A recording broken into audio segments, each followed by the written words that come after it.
beblissglad YouTube channel, like and subscribe. Thank you.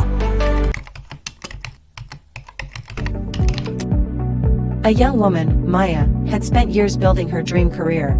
She worked tirelessly, putting in long hours and sacrificing her personal time. She was at the top of her game, or so she thought. But suddenly, everything changed. Her company went through a major restructuring, and her position was no longer needed. Feeling lost, Maya struggled with self-doubt. She felt as though all her hard work had been for nothing. She thought, how can I start over at this point in my life?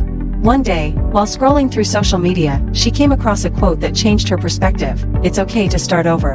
A new beginning is not an end, it's a chance to create something even better. That day, Maya realized that life doesn't always go according to plan, and that's okay. Instead of being afraid of change, she decided to embrace it. She took the time to learn new skills, explore new opportunities, and focus on her passion for design. In a matter of months, she launched her own startup, blending her previous experience with her new skills.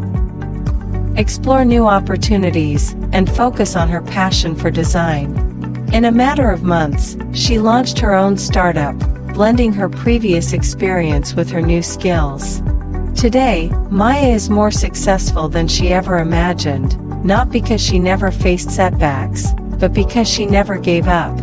She learned that sometimes, the best thing you can do is hit the reset button and begin a new chapter. Message for the 2025 generation: no matter what happens, don't be afraid to hit the reset button. Every setback is an opportunity to learn, grow, and create something even greater. You have the power to redefine your future.